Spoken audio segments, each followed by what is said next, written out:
na última aula nós vimos alguma coisa sobre parada cardiorrespiratória e a parte de desfibrilação e a diferença entre desfibrilação, cardioversão, falei um pouco do desfibrilador.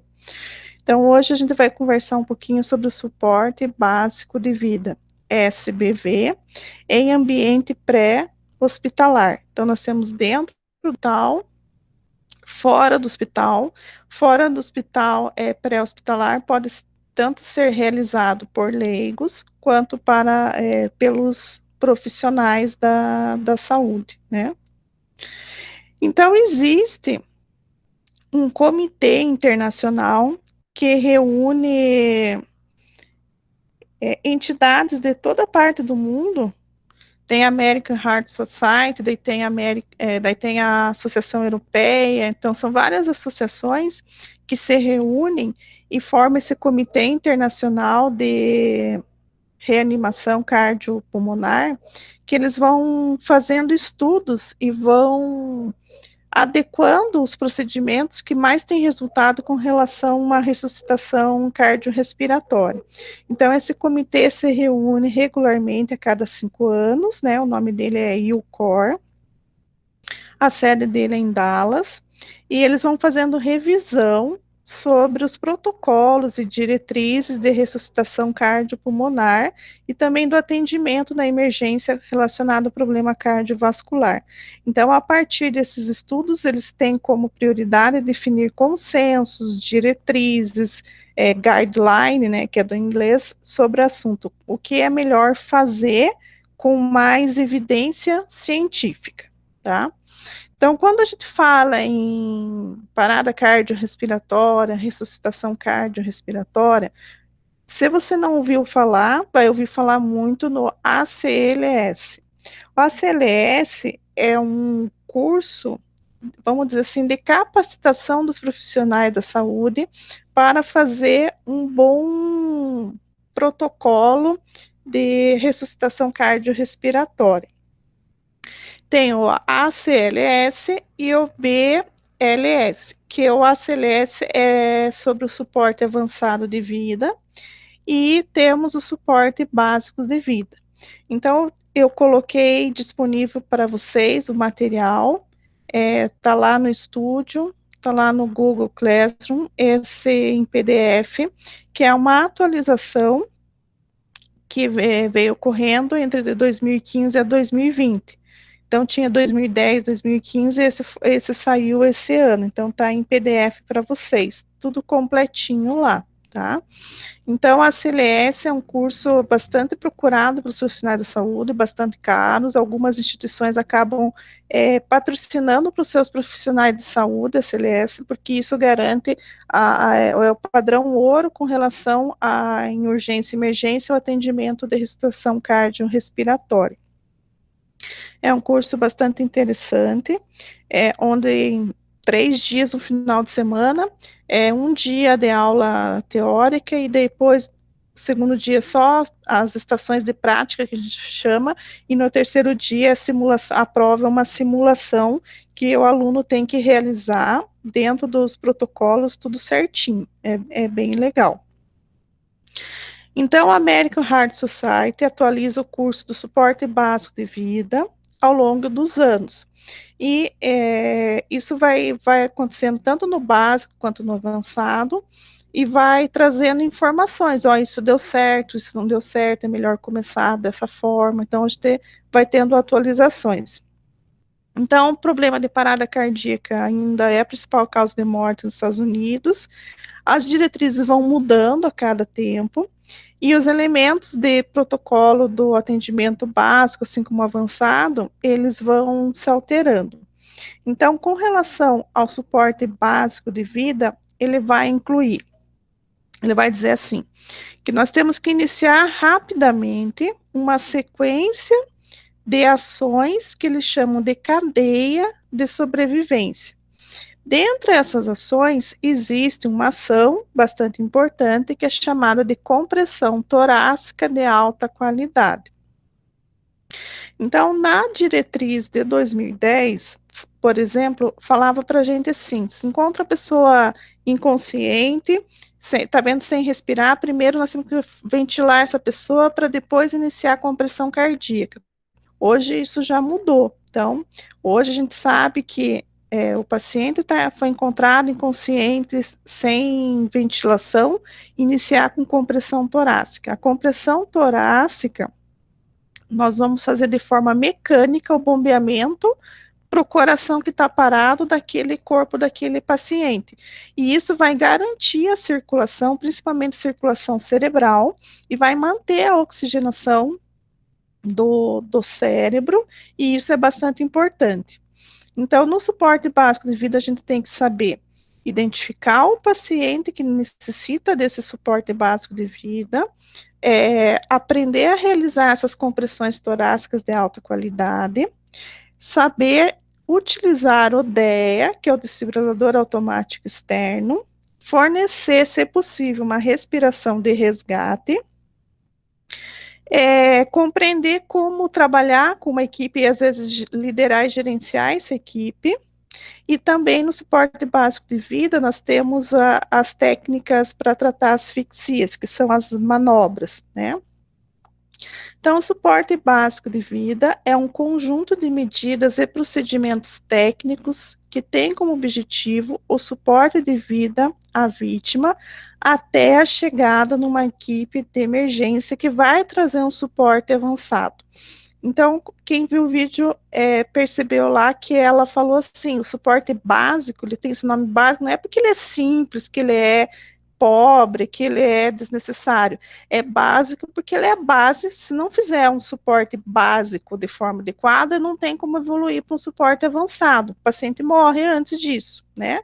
Então, para que o socorro possa ser prestado de uma maneira ordenada, há toda uma sistematização a partir das diretrizes, principalmente da American Heart Association, que desenvolvem esses protocolos, essas diretrizes, e eles colocaram uma cadeia com 5 elos de ligação, então um está ligado ao outro. Se essa cadeia se rompe, nós não vamos ter o suporte básico de vida, eles estão interconectados.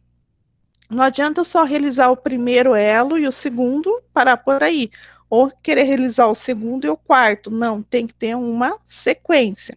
Então, ele é representado por esses símbolos aqui. Um telefoninho, que significa chamar, pedir ajuda, né? Chamar o SAMU.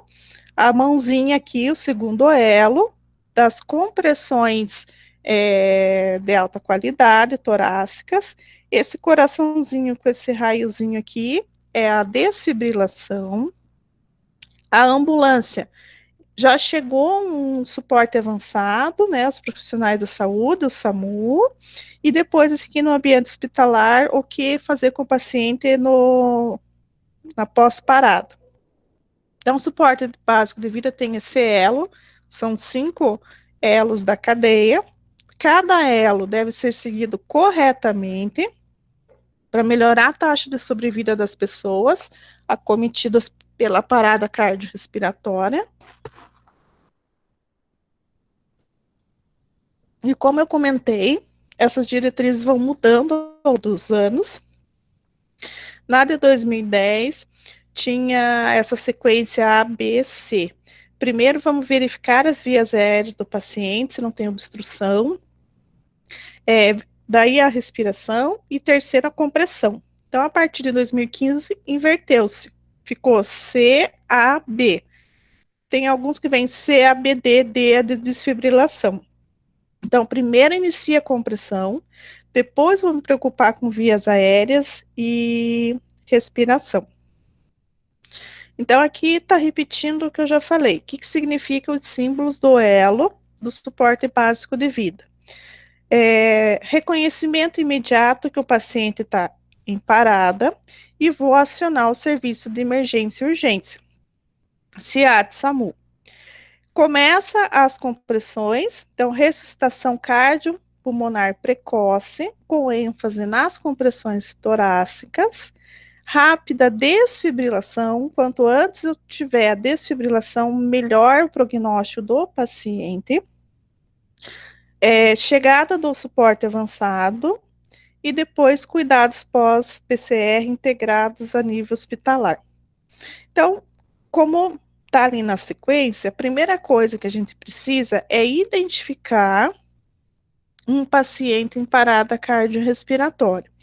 Então, normalmente, nós vamos observar, se você não estava no momento da queda, a pessoa vai estar caída, porque ela perdeu a consciência.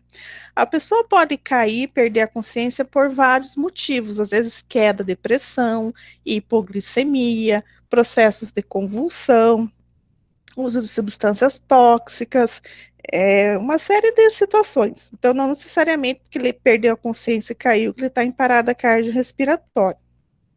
Mas, então, inicia com o reconhecimento desse paciente. O paciente está caído, primeira coisa, você vai chamar o paciente. Normalmente, a gente localiza aqui na região de ombros e dá uma chacoalhada no paciente. Normalmente, se você está na rua, está num ambiente, você não sabe o nome da pessoa, né? Então, se você é conhecido, você chama pelo nome, se não é conhecido, você vai chamar senhor, senhora, tá acordado, responda para ver se tem alguma resposta, alguma interação, né? Percebeu que o paciente não responde, não tem movimento, não responde, você vai observar a ventilação. Então, para observar a ventilação, a gente vai observar o movimento da caixa torácica. É claro que nos vídeos que a gente vê didático, a pessoa já está, o boneco já está com uma blusa de zíper que é fácil abrir para observar. Então, se a pessoa tiver com muita jaqueta, roupa, lenço, tudo isso tem que ser retirado para a gente poder observar. Ao mesmo tempo, se aproxima para ver se está entrando e saindo ar da boca e nariz, se aproxima da pessoa. Às vezes ele está respirando, mas está apresentando esse gasping. O que é esse gasping? Uma forma de respirar bem desconecta, que a gente fala que o paciente está gaspeando, quer dizer, está ventilando, mas não está. E também vamos já, se for um profissional da saúde, ao observar a caixa torácica, já coloca em posição de conseguir determinar e sentir o pulso numa artéria grande, normalmente aqui na carótida. Tudo isso tem que ser bem integrado e muito rápido. Também nós não podemos esquecer do reconhecimento da cena, né? Então, se a pessoa caiu no meio da rua, você não vai chamar o paciente, verificar se ele tem pulso, se ele está respirando, se vai vir um carro, vai atropelar você e passar por cima do paciente. Então, primeira coisa, reconhecimento de cena. A segurança da cena não deve ser negligenciada, pois dependendo do local, pode representar perigo para a pessoa que vai prestar socorro. Também vem os curiosos, vem outras pessoas. Então, primeiro nós temos que reconhecer a cena. Eu posso chegar perto daquele paciente, eu não vou correr risco, não vou pôr em risco as outras pessoas. Então, isso é bastante importante.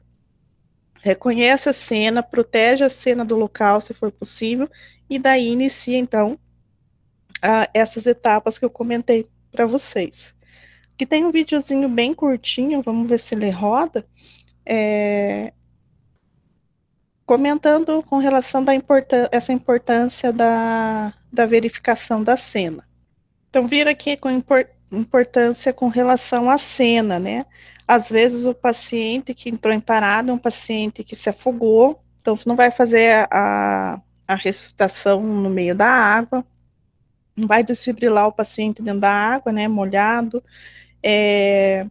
ou situações perto de incêndios, de possibilidade de explosão. Ali no videozinho falou com relação a dos EPIs. Aqui no caso parece que vamos dizer assim, uma pessoa de uma empresa que foi capacitada, que já está preparada para esse atendimento, mas às vezes a gente está na rua, está no shopping, está na praia, está num local que você não está com luvas, com todo o equipamento, né? Então, essa parte é se for possível, tá? Então, aqui, representando, né, na forma de figurinha, por isso que eu pedi para vocês assistirem o vídeo anterior, que daí fica mais fácil. Então, no suporte básico de vida, encontramos uma pessoa inconsciente, caída. Vamos chamá-la, a pessoa, para ver se ela acorda, se ela só está assim, um pouco confusa, só está um pouco rebaixada. Então, chama a vítima. Se a vítima não responde, tenta, né, chamar mais uma vez, mas não vai ficar também 2 horas lá chamando a pessoa. Senhor, senhor, senhor, senhor, até quando, né? Então, você não vai passar mais do que 30 segundos nesse processo aí de tentar acordar a pessoa. Pode ser que ela acorde, né? Daí, na sequência, o paciente deixar em decúbito dorsal, se for possível, tem que ver os pacientes que sofrem trauma, que a gente não pode fazer mobilização nenhuma, verificar se o paciente está ventilando através da elevação e rebaixamento de caixa torácica, aproxima-se na região de boca e nariz para sentir se o ar está entrando e saindo. Se você é profissional da saúde, você ao mesmo tempo já coloca o dedo aqui para ver na região do pescoço para verificar pulso, tá? Se é um leigo que está fazendo, a gente não vai pedir tanta coisa para ele quando faz um treinamento para leigo, a gente só fala para ele observar a ventilação e para isso gastar ali em torno de 5 a 10 segundos. Como foi comentado, a gente conta, porque você está nervoso ali, parece que perde a noção do tempo, e a tendência a gente contar 1, 2, não está ventilando, 1, 2, não tem pulso. Então, a gente conta devagar. Então, o que eles preconizam é você, não é contar 1, 2, 3, 4, 5, conta 1001, 1002, 1003, 1004, para dar bem certinho o tempo. Ficou esses 10 segundos, não observou pulso, não observou movimentos respiratórios, você detecta que esse paciente está em parada e você vai pedir ajuda. Então, assim, gente, eu tô falando aqui a sequência, mas tem situações e situações. Você pode estar sozinho com o paciente, você pode estar acompanhado de uma ou mais pessoas, então vai variar um pouco o seu procedimento. Se você está sozinho, antes de iniciar a ressuscitação, que são as compressões, você vai pedir ajuda, vai ligar para o bombeiro, SAMU, SIAT, né? Então, é mais comum a gente chamar o SAMU 92. Então, você pediu ajuda. Se tem outra pessoa perto, você vai pedir auxílio, né? Se você vê que tem pessoas em volta, me ajude, chama alguém e pede para esse alguém fazer a ligação. Sempre quando a gente está numa ressuscitação, se você tomou a liderança do processo, quando você fazer uma determinação de uma ordem, você faz para uma pessoa de forma específica. O mais fácil é rapidamente se aproxima alguém e se pergunta: como é seu nome? Meu nome é Pedro. Pedro, você vai ligar para o SAMU, diz que 192. Faz um comando direto. Não faz assim, alguém ligue para o SAMU, porque esse alguém, às vezes, acaba ninguém ligando. Ou todo mundo liga, fazendo 10 chamadas igual, ou ninguém liga. Então, solicita, olha, faz um olhar direto para uma das pessoas, faz o comando, isso se tiver ajuda. Se não tiver ajuda, é você mesmo que vai fazer a ligação. Então, pede ajuda. Aqui, verifica o pulso 10 segundos e inicia as compressões. Isso se já não verificou o pulso ali, isso aqui é pro leigo. Pede ajuda, pulso e inicia as compressões. Se fica na dúvida, não sei, tô nervoso, senti pulso, não senti, faz as compressões de qualquer forma, tá? Também, quem passa por treinamento, pode ser leigo que passou por treinamento, ou profissionais da saúde, conhecem o DEA. O DEA é o desfibrilador, que existe disponível em alguns locais. Então, existe uma legislação que depende do número de pessoas que circulam naquele ambiente, como estação de metrô, rodoviárias, eventos que têm shows. Acima, eu vi uma legislação acima de 2.000 pessoas, outra acima de 4.000 pessoas. Esses estabelecimentos são obrigados a ter um DEA, como um shopping, por exemplo, e ter uma pessoa dentro desse local que saiba manusear o DEA e que saiba onde que ele esteja.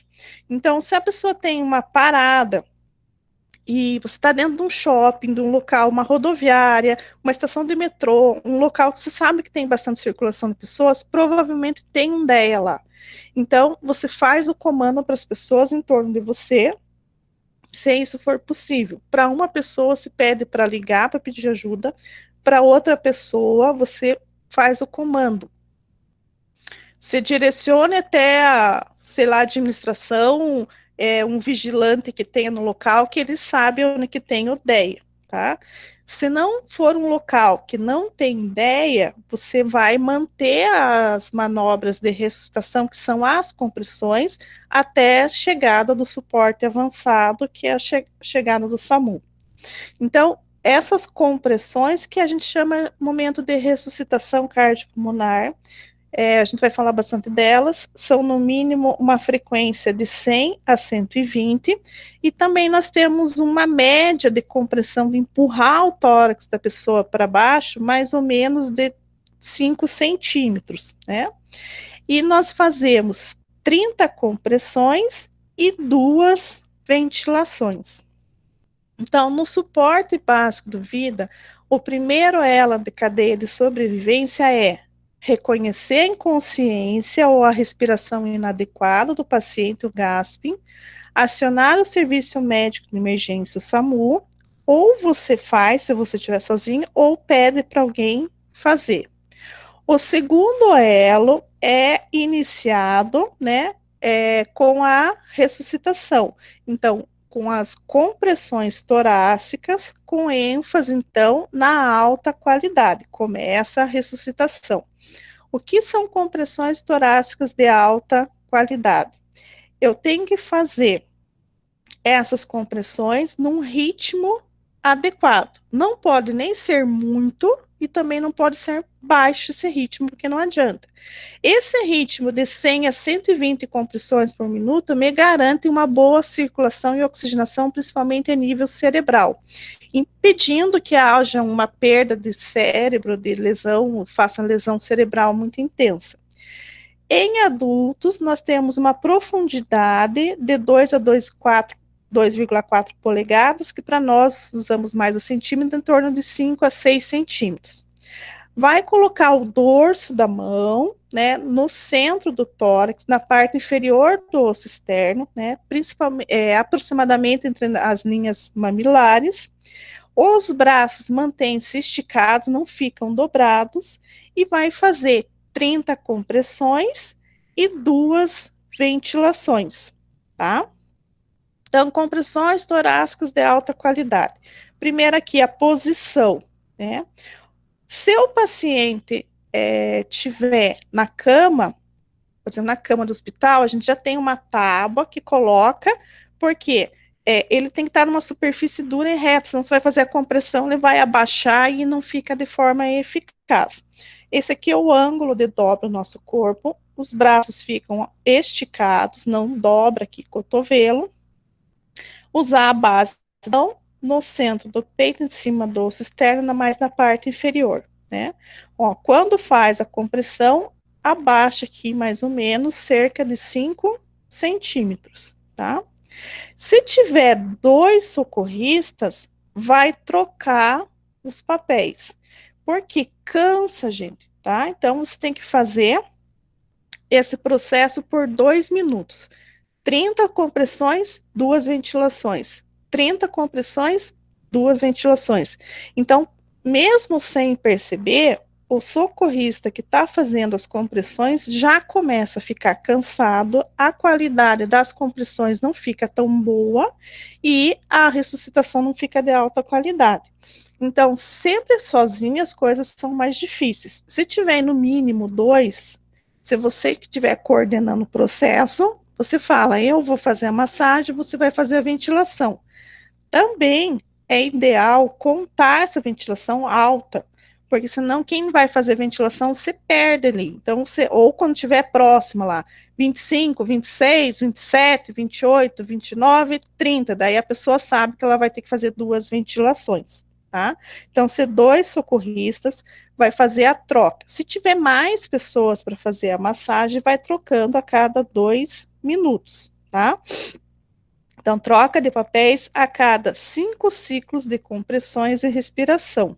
Então, um ciclo consiste de 30 compressão e 2 respiração. Então, aqui, compressões torácicas de alta qualidade, vocês vão ver muito isso, né? Então, após o socorrista, pode ser leigo, pode ser profissional da saúde, acionou a equipe médica, inicia a compressão torácica e ventilação, seja por causa cardíaca ou não cardíaca. Então, com as mãos sobre a metade inferior do externo, região do dorso aqui das mãos hipotenar, sem flexionar os cotovelos, numa frequência de 100 a 120 compressões por minuto, a profundidade entre 5 e 6 centímetros. Isso aqui que é importante. A gente começa a ficar cansado e apoia o corpo da gente em cima do corpo do paciente e às vezes não permite o retorno do tórax. Então, permitir o retorno total do tórax após cada compressão, não apoiar-se sobre o tórax entre as compressões.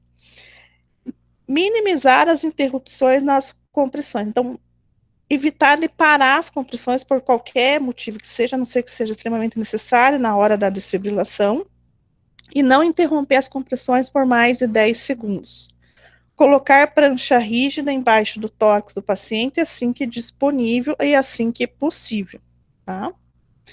Então, aqui também é um videozinho que nos ensina a... Bom, deixa vocês verem primeiro.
Todo mundo da área da saúde que já fez um ACLS, já fez um treinamento, sabe dessa música, né? Então é difícil a gente manter o ritmo, até para procurar para vocês, para colocar como exemplo, até no vídeo que eu coloquei, a auxiliar lá da professora, ela estava num ritmo muito intenso, tá? Então ele tem um ritmo intermediário, não pode ser nem muito devagar e nem muito lento. E quando a gente começa a fazer a ressuscitação, no começo a gente começa animado, daí vai, nossa, passa um minuto, parece que é uma eternidade, e no final não termina nunca. Então, para você saber realmente ser Se você está fazendo no ritmo certo, é só lembrar da música na cabeça que a gente mantém stay alive, stay alive, daí mantém bem o ritmo, tá? Alguma pergunta até aqui? Conseguiram ver o vídeo, tudo certo? Então, aqui, no adulto, no atendimento pré-hospitalar, nós temos 30 compressões para 2 ventilação, isso sendo 1, 2 ou mais socorristas. Crianças também é 30 para 2 se tiver um socorrista e 15 para 2 se tiver 2 socorristas. Faz 15 compressões e 2 ventilações. E bebê, mesma coisa que criança. Com relação à profundidade, no adulto, em média, 5 a 6 centímetros, não ultrapassar 6. Crianças, cerca de 5 centímetros e bebê, cerca de 4 centímetros. Então, aqui com relação à posição das mãos. Então, no adulto, a gente já viu, né? Sobre a metade inferior do osso externo, mais ou menos na linha mamilar, com a região hipotenar da mão, que é o dorso da mão, uma mão sobre a outra, e faz as compressões e mantém sempre aqui o braço esticado. Crianças acima de 1 ano, pode ser feito como no adulto, depende do tamanho da criança, da idade, e crianças menores pode ser feito com apenas uma mão. Nenezinho, então bebê, menos de 1 ano, se é um socorrista, você vai com os 2 dedos, como segurar, se fosse pegar a criança e erguer para cima, tá?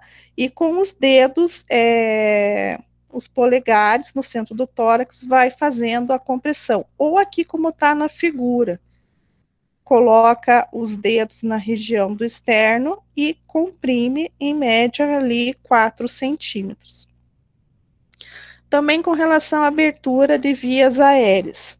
Nós temos uma manobra, essa manobra é chamada chin lift, que é a inclinação da cabeça e elevação do queixo, porque isso aqui propicia a abertura aqui da região da traqueia. Porém, pacientes com suspeita de lesão cervical, paciente com trauma, eu não posso fazer isso, né? Então, apenas faz uma elevação aqui no ângulo da mandíbula. Quando faz esse movimento, essa manobra de inclinação da cabeça, tem que verificar se você não força muito aqui a região do queixo, que a gente eleva essa região do mento, que tem um músculo aqui, e não fecha muito a boca da pessoa, tá? Então, quando a vítima não tem suspeita de lesão cervical, você vai fazer a manobra de inclinação da cabeça e elevação do mento. Vai fazer essa primeira aqui, tá? Para fazer a ventilação.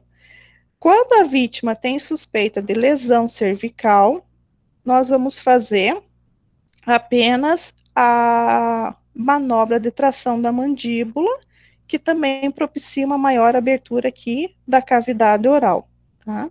Então, essa aqui a gente não faz, que põe em risco essa lesão cervical. Então, aqui, ó, faz a inclinação da cabeça, elevação do mento, mas verificar para não fechar a boca, tá? Então, com relação à ventilação. Com relação à ventilação, vocês vão ouvir falar muito que é proibido, que não se usa fazer a respiração boca a boca. Os profissionais da saúde, eles estão equipados com materiais, com dispositivos para ser colocado aqui na região de boca e nariz, então na região da face, para propiciar essa ventilação de maneira mais segura. Segundo estudos internacionais, Associação Americana, Europeia, tem mais uma associação da Austrália, eles falam que o risco de você se contaminar com alguma doença ao fazer uma respiração boca a boca é mínimo. Porém, você pode falar assim, mas no local que eu trabalho é proibido. Por que é proibido? Porque no local que a gente trabalha, eles vão fornecer os EPIs, né? Vão fornecer esses equipamentos de proteção. Então, tem essa aqui que é a Pocket Mask, que é chamada máscara de bolso, em que os profissionais da saúde vão ter isso disponível, vão colocar na face da pessoa, e aqui tem uma válvulazinha que permite que o ar só entre e o ar não retorne. Outro problema também é a gente pode não se sentir à vontade, confortável de colocar a boca num paciente que vomitou, num paciente sangrante, ou que tenha traumas e lesões na face, né? Então, se você tá andando na rua, é profissional da saúde, porém não tem nenhum dispositivo, daí fica a critério. Não é proibido, mas também não é indicado. Nas diretrizes tem lá a respiração boca a boca. Essa outra máscara aqui, normalmente quem faz a CLS, quem faz o treinamento, fui procurar eu tenho ali na minha bolsa, eu esqueci de separar para vocês, é uma máscara que ela vem num envelopinho, ela é descartável, então você está andando na rua, se eu precisar fazer um atendimento desse, eu tenho conhecimento técnico, tenho a máscara e posso fazer a ventilação. E aqui o ambu é a bolsa, válvula, máscara, é do suporte avançado. Ninguém anda com ambu na bolsa, tá? Então, assim, se vocês forem procurar nas diretrizes, não tem nada proibindo a respiração boca a boca. Segundo estudos, a contaminação é muito baixa, porém, ela é muito baixa, mas tem risco. Então, todo mundo vai se proteger. Também com relação às EPIs, pessoal que vem lá do SAMUS, ou se está numa sala de emergência, todo mundo vai usar a luva, vai usar os EPIs, né? Agora, você andando na rua, se não tem luva, nem por isso vai deixar de fazer uma massagem cardíaca. Aqui é o uso de máscaras, como se fosse essa aqui, essa pocket mask. Aqui tem um local para a gente colocar a boca e fazer a ventilação. E aqui, com 2 socorristas, para fazer a ventilação com o ambu. Terceiro elo da cadeia é o desfibrilador. Então, você é acadêmico de enfermagem, está passeando lá no shopping, uma pessoa cai no chão de repente, você está por ali, verifica que não está ventilando, não tem pulso, você faz o comando para alguém que se aproximou para ligar para o SAMU, e para outra pessoa você fala assim: vai atrás do desfibrilador, procure algum funcionário do shopping para trazer o desfibrilador. E eles trazem o desfibrilador. Até o desfibrilador chegar, ou até o SAMU chegar, vai ficar fazendo as compressões. Eu não tenho máscara, professora, não tenho dispositivo de proteção, não me sinto à vontade de fazer a ventilação. Pois bem, não faz, vai mantendo a compressão, tá? Vai chegar o desfibrilador. O desfibrilador é um aparelho portátil que funciona a bateria, que ele vai te orientar durante todo o processo. A única coisa que você tem que saber é apertar o botão de liga e conectar as APAs no aparelho. Então, quando o desfibrilador chega, se você está sozinho, não tem mais ninguém para massagear, vai ter que parar para massagear, liga, ele demora um segundinho para ele se conectar ali, você mantém a massagem, e daí você vai colocar as APAs. Ele tem aqui cor diferente, dependendo do modelo, ele vai falar onde que você vai colocar. Uma das APAs vai no lado direito, na parte superior, embaixo, subclavicular aqui, e a outra APA do lado esquerdo, na região aqui inframamilar. Então, uma em cima e a outra embaixo. Colocou as APAs, o DEA começa a falar com você. Ele vai falar, verificando ritmo cardíaco. Ele vai verificar para você se é um ritmo chocável ou não chocável. Quais são os ritmos chocáveis? FV-TV e não chocável, a ESP e a sistolia. 80% das paradas cardíacas são por ritmos do tipo chocável. Então, você vai colocar as paz, ele vai falar avaliando o ritmo, e daí ele vai falar assim, ritmo chocável, afaste-se. Então, ele vai orientando e você vai orientando as pessoas. Na hora que ele está pronto, ele vai falar que ele está pronto para disparar, só que você vai ter que apertar um botão amarelo, luminoso, ele vai acender e vai dizer que está pronto para realizar. Você observa se todo mundo está afastado do paciente e aperta para fazer o choque. Faz o choque. O que o choque vai fazer? Na TV e na FV, são ritmos de parada em que vários pontos ectópicos do coração estão mandando sinal para ele bater e ele está todo descoordenado. É como a gente fosse fazer um reset. Vai falar assim, para tudo para ver se a área certa do coração começa a trabalhar normal, que a área certa do coração é o nó sinoatrial, o nó sinusal. Então, é isso que a desfibrilação faz. Tá tudo descoordenado, tá vindo informação de tudo que é lado do coração e ele não tá conseguindo bombear direito, tá? Em assistolia, em AESP, eu não tenho, são outros problemas, então não adianta eu desfibrilar, tá? Aqui tem um videozinho sobre o uso do DEA, aí depois eu vou passar o link para vocês, tá? Então, aqui, ó, paciente não responde, não respira ou está gaspeando, chama o serviço de emergência.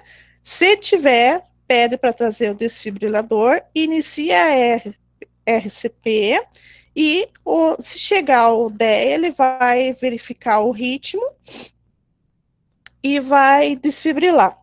Quando você aplica o choque, terminou de aplicar o choque, você volta a fazer as compressões e vai repetindo a cada 2 minutos até voltar o pulso do paciente. Tá?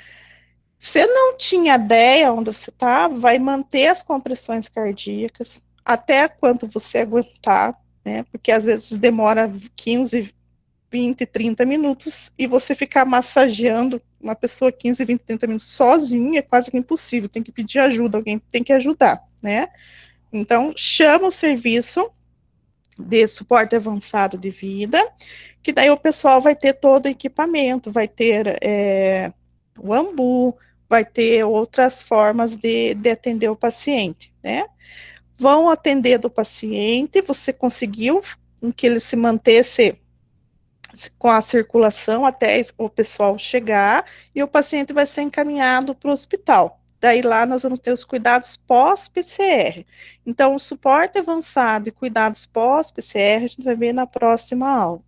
Então, lá no hospital, eles vão melhorar essa função cardiopulmonar para circular melhor para os órgãos, vão transferir o paciente para uma continuidade de cuidado adequado, às vezes uma UTI, vai tratar as causas, se for causa reversível. A hipotermia é uma das formas de tratar o paciente, e também evitar a ventilação excessiva, porque senão dá alcalose respiratória.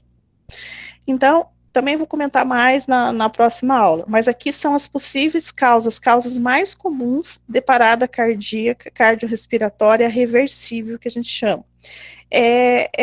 Eles são famosos, são os 5Hs e os 5Ts. O que é o 5H? Uma pessoa parou por hipóxia, por falta de oxigenação. Aqui estão as pessoas engasgadas, pessoas afogadas, alguma coisa nesse sentido.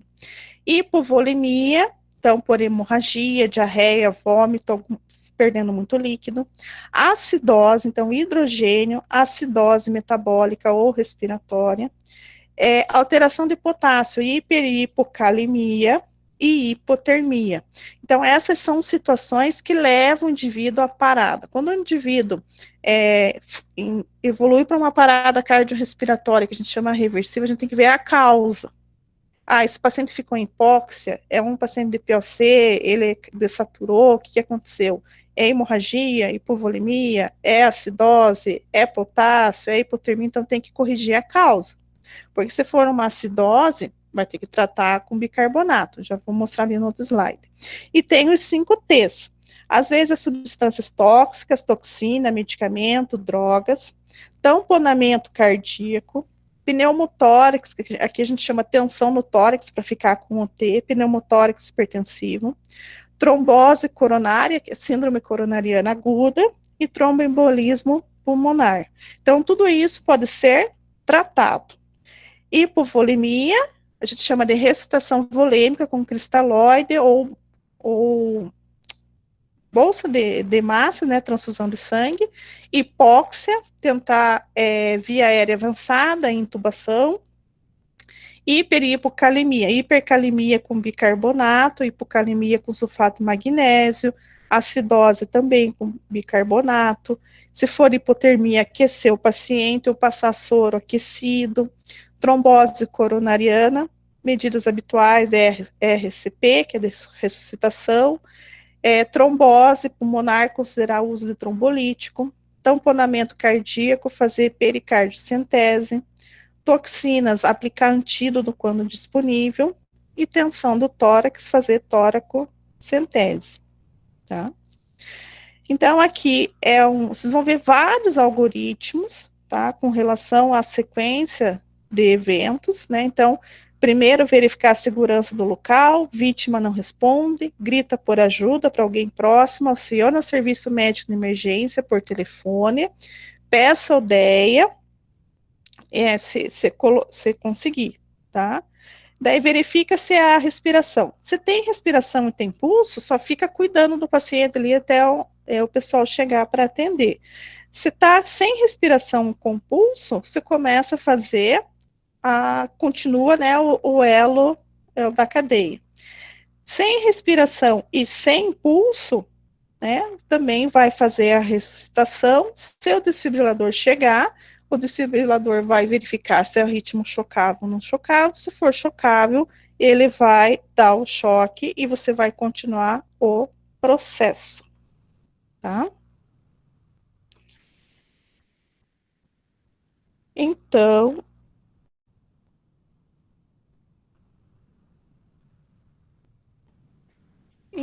é isso, gente. Algumas dicas sobre suporte básico de vida. Alguma pergunta?